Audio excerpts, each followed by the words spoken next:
Human beings have a unique characteristic. Its incompleteness at birth. They begin their life with a serious motor immaturity, and to survive, they need the other human being. Initially, it was thought that the newborn was entirely dependent and immature. During the last decades, however, many studies have shown that the human baby has a series of perceptual competences: auditive, visual, olfactive, communicative. The baby has a large repertoire developed by the species that favors the interaction with others. She is more expressive than any other animal, not only through facial expressiveness, but also by gestures and postures which favor the interaction with others. In fact, newborns present this major contradiction. They have an important motor immaturity and also a unique communicative competence that will help them to interact with others of the same species, who will introduce him, her to the culture and interpret the world for him, her, and him, her for the world. Babies' communicative abilities have been mainly studied in relation to the adult, particularly in the mother-child dyad, due to conceptions of maternity and to the prevailing nuclear organization of observed families. In the last decades, many transformations have occurred in the way people live, with an increasing demand for women to enter in the work market. This enlarged the demand for collective education of young children at daycare centers, preschools, and foster homes. If young babies are beginning to attend daycare centers very early in life, and their number is steadily increasing, and in those collective environments, other children, and not the adult, are the most available partners for interaction. However, very few studies have been carried out on babies' peer interaction, particularly in their first year of life. Thus, a question remains. Do babies interact with babies?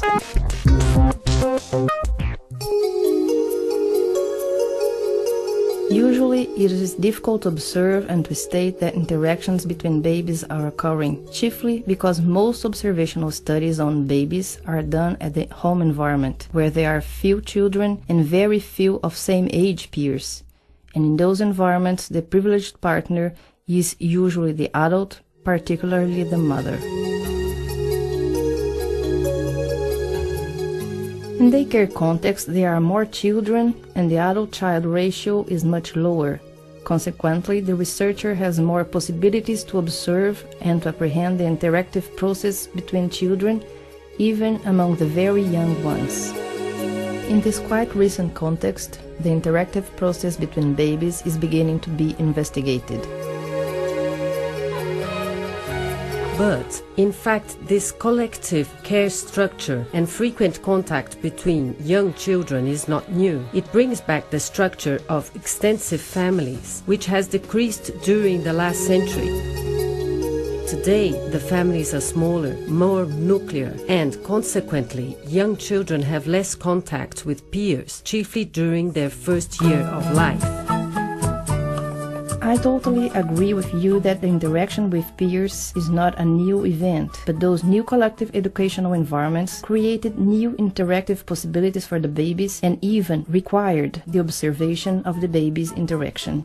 And these studies have shown that the characteristics of young babies' interactions are different from those expected from an adult baby dyad or even between older children. When the baby's interactions were observed, having the adult-child model, the interactions that were occurring between babies didn't make any sense. Those interactions have a quite different characteristics. They are more fragmented and do not have a clear script. They may occur as a result of an unplanned encounter motivated by the immature motor coordination, which can even promote children to begin to interact and exchange with each other. Thus, although it was always recognized that young babies observe other children with great interest, the idea that there was, in fact, an interaction between them begin only to be considered when we observe in more detail how those interactions occur and develop. Due to adults' misconceptions and due to the baby's precarious motor coordination, many interactions are avoided or even discontinued by the adults. It is obvious that the adult has to be alert so that the children don't collide with or even hurt each other. Infants need to be protected. This protection happens a lot at daycare centers, but not only there. Even at home, the baby is always protected because she has more chances to be seriously hurt. However, there are situations in which peers are involved in an interactive process, and the way caregivers or even the mothers mediate it is trying to stimulate them to take the other as a friend.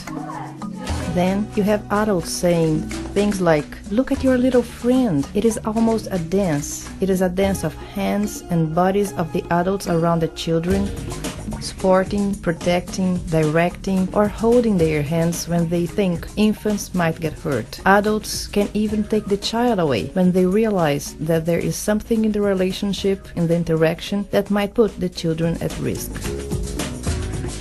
Sometimes that kind of interference might be a loss, as we have been observing that many times there is an interest in the other, even in the little ones. But look at that scene. What we have seen is that more than interest, there is even empathy. Traditionally, in psychology, authors attribute empathy only when the child has already developed and acquired a notion of individuality, of self-other differentiation, of differentiation from the other, not only recognizing the other, recognizing its pain, the suffering of the other, putting himself, herself in the other's place, even trying to solve the other's problem. Then, more than only interest by the other, we have already observed empathy even in the very young children. In fact, we saw empathy more clearly at the end of the first year of life.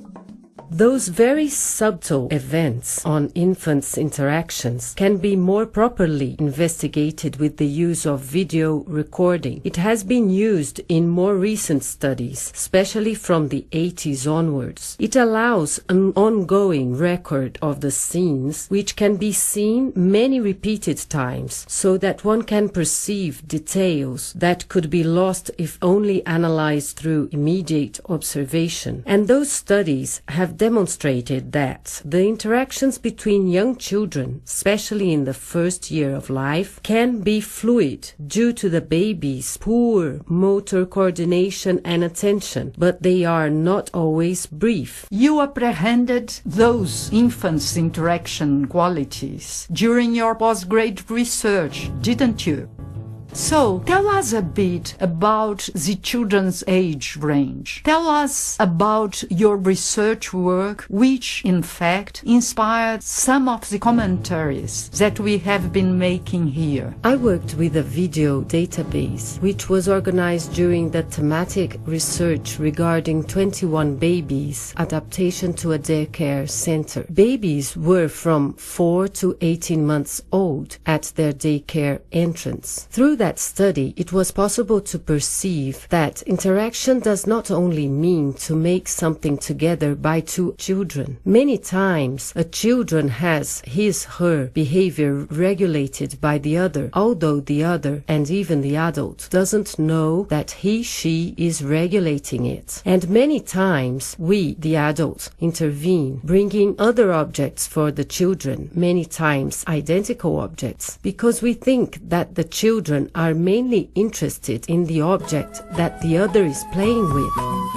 For us, that is not ever the case. In that scene, for example, we can observe two identical objects being offered to the children, when in fact, what rises the children's attention is the baby object-baby system, which regulates both children behaviors. Then, when the caregivers offer another identical object, believing that the baby's attention is directed to the object itself, many times they interrupt the ongoing interaction. And that is a pity, because in that movement in which the child gets close to the other and to that baby object baby system, roles are being apprehended, reactions are being learned, meanings are being constructed together with the other baby through the presence of the object. Another thing that we were able to see is that in a surprising way, already at the end of infant's first year of life, when traditionally it is said that the baby is not able to use verbal signs and thoughts, the child already presents make-believe actions. To observe that early construction of meanings, however, is not an easy task. Tell us, Adriana, how did you do that in your study? I used a methodology called microgenetic analysis. Using the recorded scenes, I could see them back and forward many times. I saw the scenes at a slow speed and at other times at a faster speed, seeking to apprehend the chaining between scenes and actions. Through that methodology, I could grasp the starting point of some of the events. Sometimes it was a small detail, a glance, gaze, a crash, which some minutes afterwards could turn into doing something together, which is more easily observed. By going throughout the scenes, back and forward, we could apprehend the structure, the meaning and the construction of the interactions. But to be able to do that, our experience indicates that one needs training in that kind of research. Because when one looks the scenes for the first time, it's easy to say that nothing is happening amongst the children. Then you go on quite slowly, frame by frame, and only then you begin to make sense of what they are doing and what one is seeing. And then we see that infants' interactions do not follow that model that we have discussed before regarding interactions between adults and child and or among older peers, in which it is much easier to apprehend the sequence, its connections, and the participation of one and the other. Even the exclusive focus on the dyad has to be overcome. What we learned is that you cannot look at the dyad without looking at the surrounding social cultural context. How and why interactions are mediated, promoted, or broken up. How do we merge emotions, relationships, construction of meanings in that context. And to apprehend the richness of that interactive process, we understood that we have a focus that enlarges from the child to apprehend the peers and adults, all of which are situated on a here-and-now social cultural context. That is interesting because it entails us to think about conditions that might favor babies' interactions. For that, the daycare center, preschool, or foster home should have a psychopedagogical proposal which should be based on that conception of young children as able to interact, also needing a pedagogical proposal able to foster an environment that can favor peer interactions. And another important program is required, namely a serious teachers and caregivers training program for all the persons who work with the children. so that they can see children and even babies as able to interact. So one needs a staff trained not only in organizing the environment, the time and the space, but also able to look at the children as they are and respect and favor their interactions, their activities. But this depends on a training program both before and during their work with the children, which should be the guarantee of quality of early child care and education for which we have been striving for.